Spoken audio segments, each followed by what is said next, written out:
On this computer. And we're recording. So I would just like to thank everybody for joining us today. My name is Emily Sheehan. I will be hosting this online virtual program of disasters, financial preparation, and recovery. And we actually have a presenter from Liberty Bank, Pamela Days-Lukatish, who is our financial guru over there who does regular programming for us. So I'll go ahead and let Pam take over, and hope you're all excited. Just as a forewarning, if you have any questions, you feel free to put them in the Q&A section. I will be monitoring that, and we can get you any answers that you may have. Also, we are recording this webinar, and it will be available on our Groton Municipal Television YouTube page. So if you would like to go back and watch it, maybe you didn't catch everything, it will be up there in the next couple of days. If you have any technical difficulties, like I was having, you can always go ahead and type it in the chat, and I will try my best to fix those for you. So without further ado, I'll pass everything off to Pam. Thank you, Emily. Hi, everybody, and thank you for joining us today. This topic seems to be near and dear to everyone's heart because of all that is happening in the current economy with our disaster that we never, probably if I asked you all a year ago if you thought you would be in this coronavirus situation, no one would have ever in their wildest dreams imagined it. So that's why this training today is going to be helpful. We're going to talk about some things that you can do to prepare for any future disasters, whether they're natural disasters, personal disasters in your day-to-day life, or if it's something that pops up out of the blue that we never would have guessed, you will be prepared. So to start things off, I have a little pre-training survey. If you all just want to take a minute and answer these questions, they're true or false, and we're going to go over the answers as we go through this program, but just a little bit to see what you already know or are thinking. So the first, disasters preparation is necessary only if you live in an area that experiences frequent earthquakes. Disasters really disrupt electronic access to finance, so cash reserves are not necessary. Financial obligations are automatically suspended when disasters strike. Is that true or false? And when you are recovering from a disaster, you should get help from whoever offers it. So if all of you take a minute and just think of these questions, some of these things are disasters that we're familiar with. We hear about earthquakes in this region, maybe hurricanes, tornadoes. We hear about other disasters such as 9/11. If you remember, that was such a disaster in New York City and Washington, D.C., and it impacted the financial markets, and actually it led to a lot of changes to help make our financial markets stronger and more resilient in case there are disasters. But all of these things happen to us, but we never really think that they're going to happen or expect them. And as we can see, they do. And we need to take some action and empower ourselves so that we're ready to handle anything that happens. So how can disasters impact our finances? You know, we all have immediate needs when something happens. If you think about it, if we have a hurricane in our area and we're left without electricity and our refrigerators, can't work, we have immediate needs of needing food. Maybe if we don't have city water, maybe our wells won't work, so we need water. Different cost repairing. If a tree falls on our home and causes a big hole and it's raining, we need immediate repair done. And then there might be other things that require longer term repairs. Sometimes we need money immediately, or other times it's an ongoing cost that now we may have to have. A lot of times when there's a disaster, people try to take advantage of us, and there's identity theft issues can happen. Scams are out there that we fall prey to because we're in a vulnerable situation, and we don't want to think bad of anyone. So we think if someone offers to help, it must be sincere. Then a lot of times we might not have access to our financial resources, or there might be penalties we face for different situations happening. So we're going to kind of go over all of these things in an abbreviated way, but we go into a lot of them in deeper classes that we have had at the library and that we will continue to have. For example, budgeting can really help expand on some of these things. We talk about identity theft in other classes and credit repair in others. So if all of your questions aren't answered, feel free at any time to reach out to me, Liberty Bank, or talk to Emily about having a more detailed class, because we're always looking for the classes that really interest you the most. So we'd be happy to go into more detail on any of these topics. So the best thing that we can do is prepare ahead for disasters, or prepare for a rainy day, as the saying goes. And there are a lot of resources out there to help us prepare. There's a website called Ready.gov, and it's a great site. I would just go to it to look, and it talks about all different scenarios of disasters or things that we can be prepared for. Currently, it has some great information on COVID-19. It tells you how to also prepare for hurricanes, which is the season we're approaching right now in our area. It goes over just about every type of situation that you could need to prepare for. So it's a nice site to go look, and it has some great tools and information. And it's constantly being updated, so the information on there is very relevant. So be better prepared financially. So these are some things that you can do to help yourself for a disaster or just for everyday life. It's really great to be prepared. And one of the things that I think is the best feeling of being prepared is that it gives you that sense of confidence and empowerment, and it also helps you sleep better at night, right? If you know that you've done everything you can to prepare for different situations, you definitely can be more at rest with yourself. So one thing that's really important is to get insurance that you need. Another, to have money set aside in an emergency fund. Having some cash set aside in a safe spot, signing up for direct deposit, mobile banking, and keeping financial documents and information in a safe place. So we're going to go over all those in a little more detail. The first is to get the insurance you need. Some insurance is really important for us to have. Other insurance may be optional, and other insurance might not even be necessary depending on the stage in life that we're in. So finding the correct insurance you need and getting it before a disaster strikes is really essential and key. So you need to really take a good assessment of the things that you need. For example, we all need health insurance, right? So what level of health insurance do you need? Do you get it through your employer? Making sure that you have really good health insurance. Then there's other insurances such as life insurance. Well, at different stages in our life, we need different amounts of life insurance. So really taking a good look at that. There's insurance for our home, homeowners insurance. We are required to have that if we have a mortgage. But even if we no longer have a mortgage, we want to really protect where we live. If we're renting, renter's insurance, so important. What if the apartment you're renting gets a pipe burst in it and all of your equipment inside gets damaged? Your computer, your cell phone, your all of your work wardrobe that you need for every day.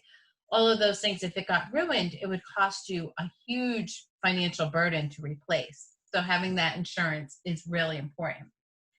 And then, really understanding your policies and reviewing them, knowing what's covered, what's not covered, and again, basing it on what you personally need and what your family needs.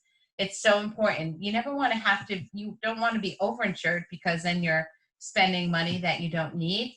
But on the other hand, you don't want to be underinsured and find out after a disaster hits.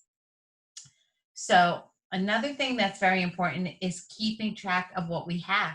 A lot of times we say, oh yeah, I know what I have. I don't need to write it. Why would I need to write it down? I know I have a big screen TV in the living room. I have a computer in my office. I have, 3 pairs of work shoes and etc. going on, of all the things you own. But you would be surprised if you're taken out of your environment for a few days and then you start to try to remember everything you had. You leave out a lot of key things. And when it comes time to make an insurance claim, you want to make sure you have all of the property that you need to put a claim on listed. Because if a year later you say, oh, I forgot I had 2 TVs that were in storage, you're not going to get reimbursed for them at that point in time. So keeping sure and keeping prepared of what you have is always very important. And these are just some of the different types of insurance, even automobile insurance in a disaster. This last storm we had a week or so ago, a friend of mine had a tree fell on his truck.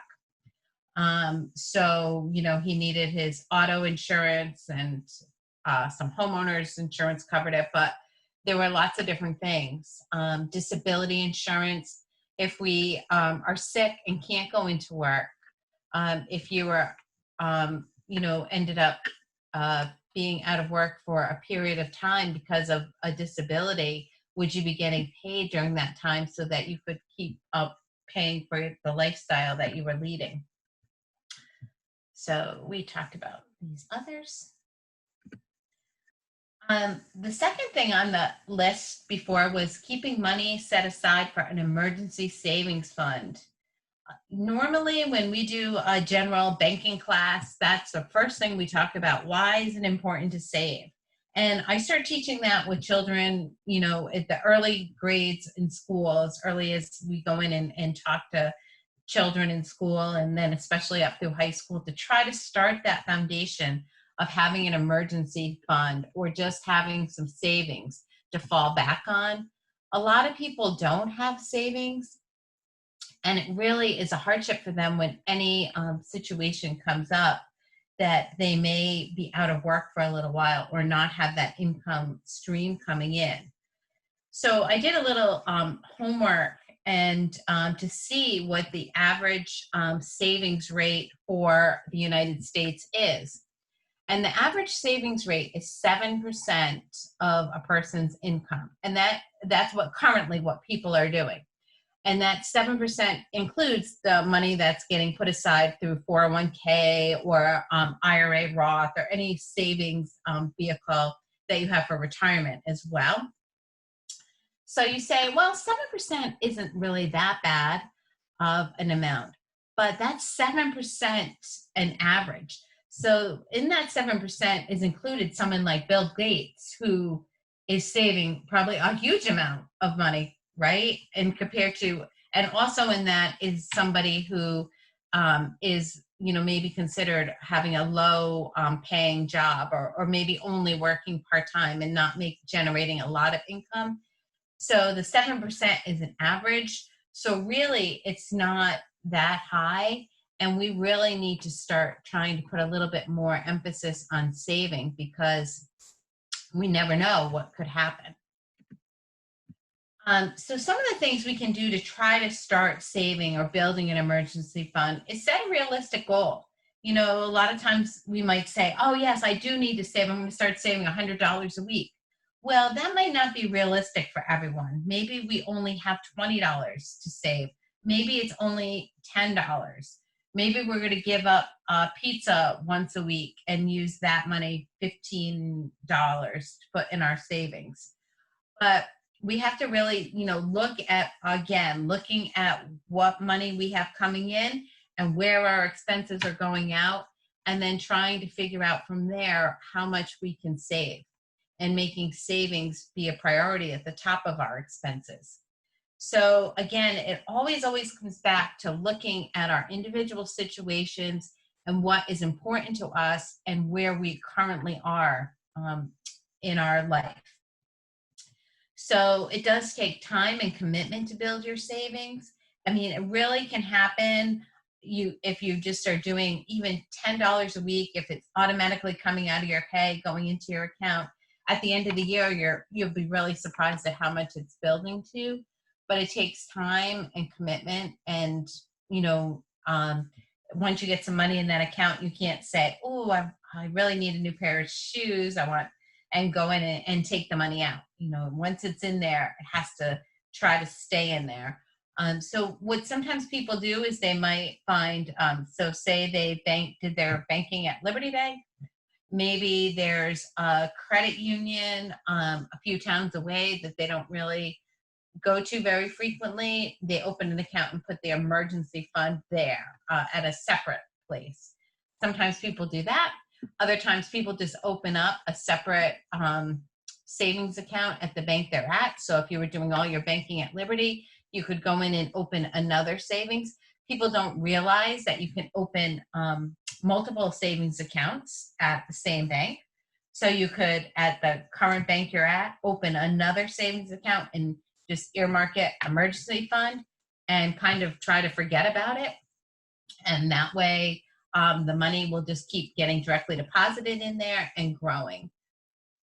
So it's, really worth doing. I know sometimes things come up and you can't make that deposit, but at least you're starting and you're having a foundation to build on.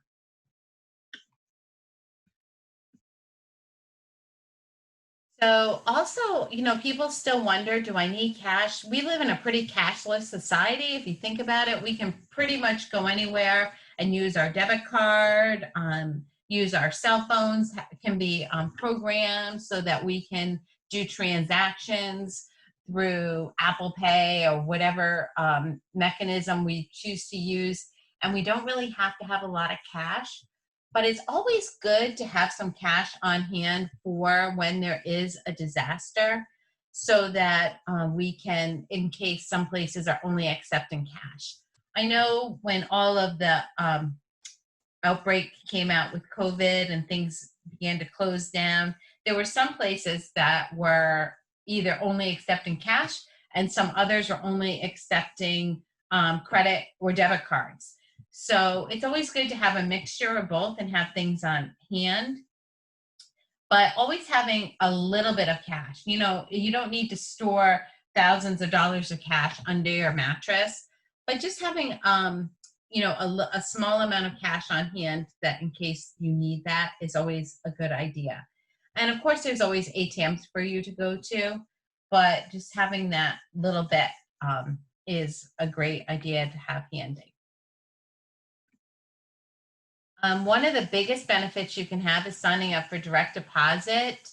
This way you know that your paycheck will automatically get deposited into your account, or your pension check, or if you're getting benefits, if you're getting Social Security, if you're getting disability.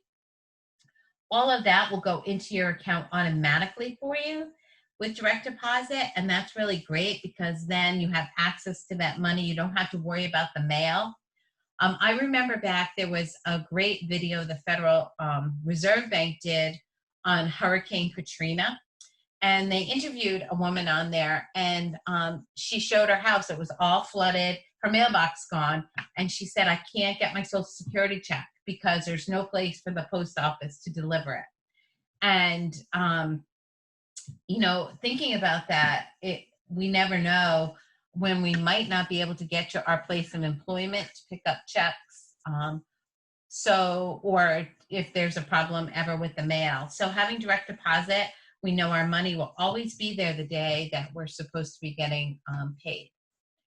And that way wherever you are, even if you're relocated, some people in that video had to evacuate.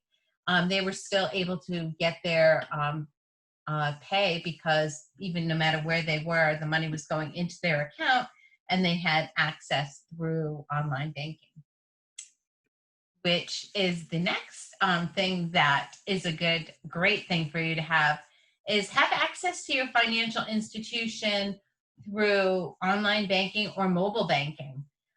This way you can keep paying your bills. You can see that your money is coming in from your work. You can deposit checks now through your phone, so that if you can't get to the bank, you can still deposit any checks that you may have. You can conduct all your financial transactions and communicate with your financial institution. So online banking and mobile banking are great tools. They're set up password protected.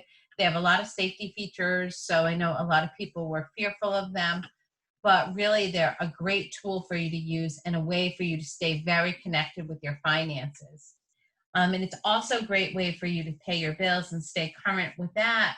You don't have to worry about getting to the post office, getting stamps, making sure you mail them on time, making sure you get the bill on time to mail out. You can just go online and set up for payments to be made monthly, and you don't have to think about it. And that way you're always on time and your credit stays good. Keeping your financial records safe is really, and keeping a copy of everything is very important. I was listening to people who talked about experiences they had through natural disasters, and some things they did to really help them stay on top of things and feel like they were financially secure, even though, maybe their house was, gone, or they were having to relocate, or they were out of work. And one thing was just making sure all their financial records were secured in one safe spot. And one woman used a notebook, a binder, she called it. And in there, she kept all of her family's records. She had their passports. She had all the insurance documents for their home. She had the bills a list of all the bills that she would have to pay, her monthly expenses. She had phone numbers from doctors for anything that was really important to give her and her family a sense of stability and security. She had written in this one spot. And she chose to use a binder.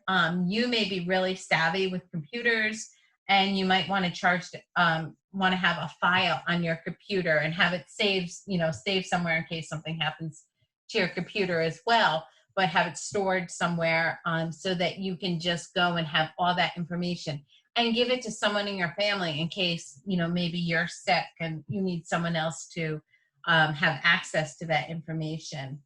But having, the electronic records, or having secured hard copies and in a spot that is protected from water or fire is really a great thing. Just knowing where all your records are and having them updated will give you such a great sense of security and can make such a big difference. And it's a huge time saver, because if you don't know where things are and some things get lost or damaged and you have to go find them or recreate them, just imagine if you had to go get a new birth certificate, a new social security card, if you had to, call your insurance agent to get a new copy of your policy to find out what's covered. All of these things can take hours and hours of your time. But if you have it all in one safe, secure spot, it's great for you. And if you're not able to get it, someone else can access it and help you out. There's also on that website that I had told you earlier to go to, you can also go to FEMA.gov, and they also have information of lists of things to help you stay prepared, a checkoff list of all the forms you should have, all of the things I just mentioned, they list in more detail. And this way you can go through and make sure you're prepared. They also tell you how to prepare for an emergency first aid kit, of how much water you should have on hand at your home, on what medical supplies you should have, over-the-counter supplies. all of those things that sometimes we don't really think about, or they might be scattered around our homes. They kind of go through and tell you what you need to keep and keep in a certain bag or spot in your home, and let everyone know. And that way, if you ever do have some kind of disaster, it's accessible to you. And you're not one of the people who are running to the grocery store right before the storm hits looking for batteries or flashlights and things like that. You have it already ahead of time, secured, and you can stay home and safe.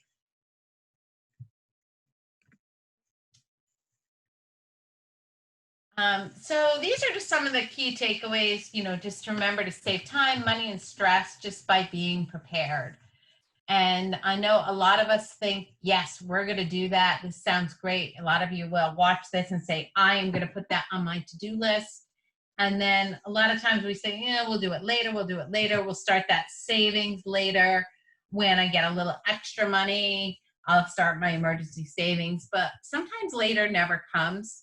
So if you really can make an effort to even just do a little tiny step in the right direction of this video, it would be really important for you and helpful if you just make that first step. And then all the others will follow. So if you do have to recover from a financial disaster, here are some of the ideas of things you can do. So for example, if you were hit hard during this COVID period, maybe you lost your job or other financial difficulties happened. Here are just a few tips of some things that can help you on the road to recovery. Of course, this is different for everyone, and your situation may be different than the person sitting next to you, but this is just some ways to start out. And again, if you have deeper questions or need for more help, or you need bigger services, definitely reach out, because if I can't help you or Liberty Bank can't help you, we partner with a lot of agencies across the state and that can help in different situations. So if we can't help you, we can refer you to one of our partners who maybe has a program or ideas or ways to help you become successful. So these are just some of the things that we're going to go over, that you're going to talk about ways to help you recover from in case of any disasters. So if there's any damage or problems that occur to your property other than a home, so that would be like your car, you want to assess the damage, look at what actually happened, contact your insurance provider. Sometimes we don't realize that things are covered under our insurance policy. Maybe we just think, it's like if we have homeowners insurance, it's just the home that's covered. But a lot of times that policy will cover contents in the home or different things. So look at your policy, and if you don't really understand it good, call your insurance agent for more advice and clarification. So you may need to find alternative ways for transportation, but a lot of times with our auto policy comes a rental provision. So we can maybe get a car rental to use till our car is back in action. So looking at all that. Your home, it's very important to remember to keep making our mortgage payments or paying our landlord, because we don't want to lose our place that we're living. So always try to do that. And if for some reason you can't, contact them immediately and talk to them about your situation. A lot of times people are embarrassed, or they say, well, they'll just understand, they must know what's going on. But a lot of times they don't. And you really need to reach out and make that call and make sure that they understand what your situation is, and maybe there's a plan or program or way they can work with you during this time. So even during this COVID period, there were different programs put in place if you couldn't make your rent payments or you couldn't make your mortgage payments. but they didn't automatically go into place. The borrower or the person that's leasing or renting the property had to call and talk to their financial institution to make these arrangements. So always call and find out for sure and make sure everything is in place. Don't just assume it automatically will be.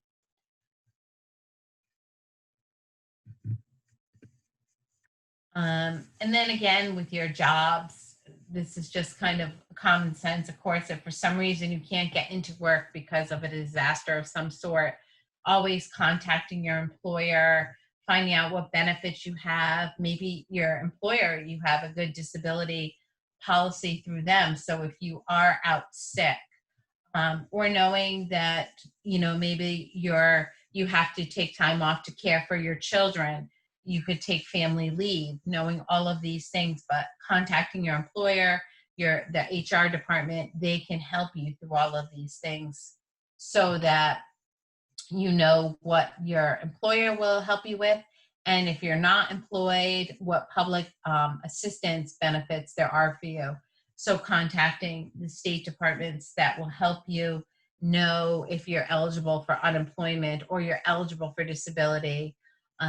So finding out all of these things can really help you, making sure your income still comes into some degree so that you can, provide for yourself and your family. A lot of times schools will be able to provide assistance or numbers and contacts. So reaching out to all of the contacts and the daily people that you work with every day can really help you through any problems. So it's really important, if you can, to continue paying your bills.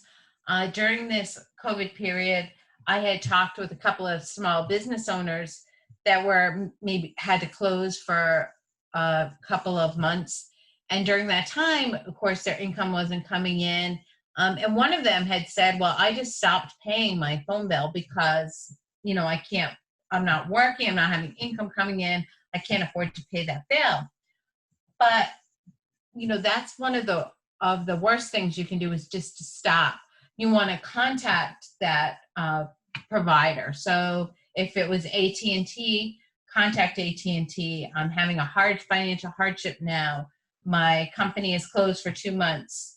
Is there anything I can do? Can I pay a portion of my bill or something so that it doesn't impact your credit negatively? So you always want to talk to people and try to come up with payment arrangements. Maybe there's a type of forbearance they can do so you don't have to pay any bills for a few months until you can get back on your feet.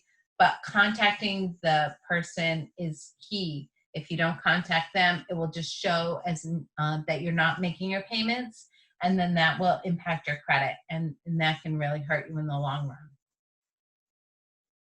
So just contacting anyone that you're working with is very important. So you also want to protect your money and protect your identity during times of any time you want to do it, but especially during times that there are issues going on. So you can make sure that nobody is hacking your accounts or posing as an imposter. So one thing that you can do is review your credit reports. It's really good. We usually recommend that you check your credit report once a year, but in times when there's difficulties going on, checking it more frequently can be beneficial. During this COVID period, you can check your credit report for free every single week if you wanted to.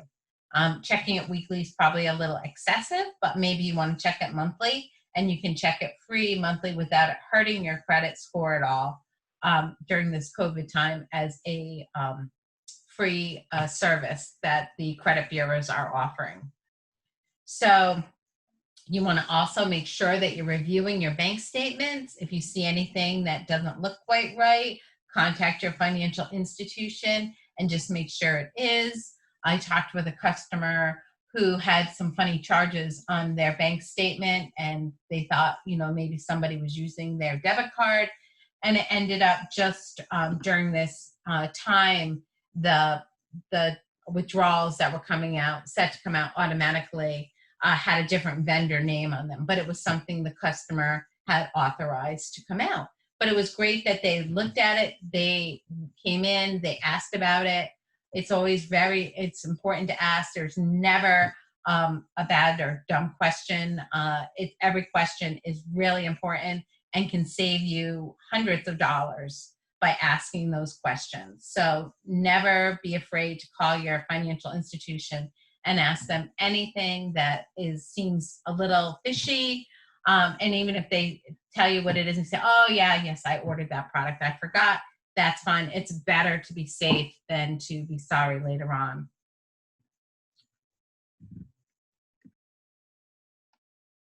So we kind of already talked about this, being proactive, contacting the company directly.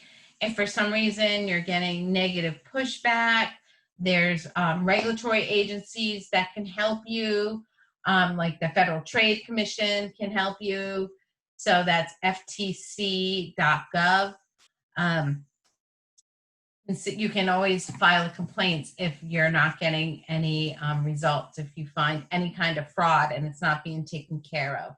The credit bureaus all have to respond to you. So if you ever file with them that there is a problem with your credit report, something doesn't look right, you think you were charged, you have charges on there that you didn't do, or there's a false address or name on there, they legally have to respond to you. So just know that that will happen.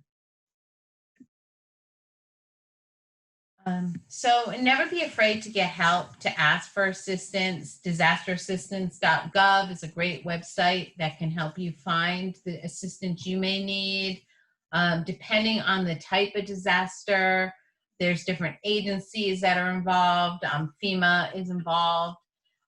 When we've had hurricanes in the past, there's different relief funds, different things that are available to help you, but never be afraid to ask, and ask in your local towns and find out what is available.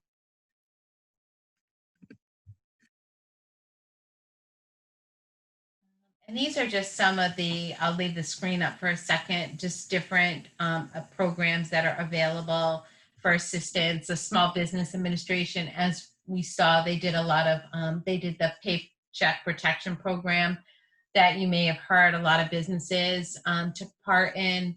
So it could help keep them, their employees being paid when there was maybe they had to shut down or there wasn't as much work.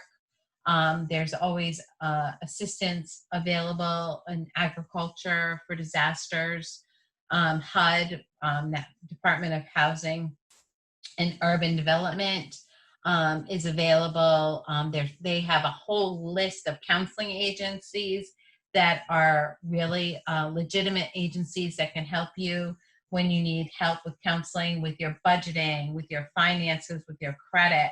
And these are all free services, and these are approved by the government so that you know it's not a scam. But right on HUD's website, it has approved agencies. And so there's a lot of different things available to you, and sometimes it's tricky to find what's best, and you feel like you might be surfing a lot on the website, but just making a list of all the potential agencies and their contact information and kind of going through them. And then when in doubt, always ask somebody else who maybe can help you. So you can always stop in your bank, stop in your local library when the libraries are reopened, call your town. They have agencies. Look on your town website, has a lot of assistance as well. And then looking out for scams. We always want to be very careful that even if it sounds too good to be true, it probably is. A lot of times, things sound great, but when push comes to shove, it's really not the best thing for us. Maybe it's somebody trying to scam us or someone looking for our information. a lot of times something might pop up, an app or a website that says, oh, we can help you, but we just need to know all of this about you. Really stop to think before you give someone all of your personal information. Even if they say it's to help you, who am I giving this to? And what guarantee do I have that they're not going to share this information? And why are they doing this for free for me? If it's a for-profit company and they just want all your information and you don't have to pay anything, what's in it for them? Always kind of be thinking that, because maybe they're going to sell your information. Or maybe it's because they're going to have a lot of advertising. You're going to be bombed with spam after that. Or maybe it's a fake organization and they're going to take your information and try to use your identity. So just always protect yourself by being cautious. You can never, ever be too cautious. You can never, ever ask too many questions. Don't be afraid to use your inner voice and ask. And, really, if you feel funny about something, really trust your instincts, because that usually is the first key that there could be something going on. So always, always, always be selective, and don't be afraid to ask questions and ask for help, or even stop, take a little while, think about something and come back to it later. So check and get references. That's always a really great thing. If you have someone coming saying, oh, I could do this work for you for half the price of somebody else, check the references. Maybe they're doing it for half the price because they've done bad work in the past. Ask to see permits. Never pay in full up front, because that can be a disaster. Keeping receipts and records, and really understanding not paying for things that you could maybe get for free. Sometimes we do choose to pay for something we could get for free because we think we're going to get a little bit better service, but just find out exactly what the extra benefits are before you commit to anything. Always do your homework, do your research, ask, protect your personal information, monitor your credit reports. We just talked about that, but always very important. If you get a credit report you don't understand, ask somebody to take a look at it that you trust, just to make sure that it's clear and that everything is okay. And pay attention to scam alerts and reports. A lot of times people say, oh, I don't want to hear any more bad news, but you want to protect yourself. So if there's scams out there, you want to know about them, so you don't fall victim, or maybe you won't, but you want to tell someone that you know and love to be careful of this. So a lot of times elderly may fall victim of a scam. If you can alert them ahead of time not to, answer the phone if people are calling that they don't recognize the phone number, or if someone's asking them to send them money, or they think they're helping a relief fund, maybe it's not a legitimate one. So really helping somebody out who may not have the capacity to do it themselves, helping them to avoid the scams is great.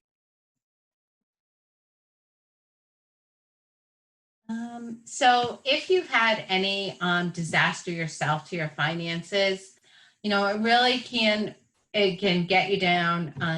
Of course, this bullet here says take time to grieve, but really take time to look at the situation, to understand what happened, but to build from it and realize what you're going to do different in the future so it doesn't happen to you again. We all have times in our life where our finances aren't where we want them to be. Even the most successful people have had down times in their business, in their life. And really, it's up to us to, accept that, to feel bad for ourselves, because it does really no good word to use for it. But then realize we still have the power within us to make things better and to change, review what happened in the past, learn from it, and move on, and start working towards that brighter future. Getting help from all the resources that are out there, start building your savings plan, contact any of your financial institutions or lenders and start fresh, and making sure you're keeping track of your credit reports and getting your new goals set, and reaching out to people who can help you attain them. Never being afraid to ask for help. So the last slide that we have here is what will you do? So after all of my talking, doing these classes online, I feel like I talk so much more than if we're in person and we get some conversation going. So take a minute now to talk and think, what will you do to make some changes, and how will you do it? You know, what is there anything that maybe you are really good with everything, but is there one thing you can do a little bit better? And what are your plans going to be to do it? And who's going to hold you accountable to it? Is there anyone you want to share this with and get on the path to a stronger financial future? That is all I have. If anyone has any questions, please feel free to reach out to myself or Emily at the library, and she knows how to get a hold of me. And we're always happy to do any other classes that people are interested in. If you need more information or other resources, we're happy to share that with you and get that to you. All right, well, if there are no questions, that should wrap it up for today. Again, this webinar was being recorded and will be available on our Groton Municipal Television YouTube page within the next couple of days. So feel free to check it out there. All the slides will be up there, as well as Pam's commentary.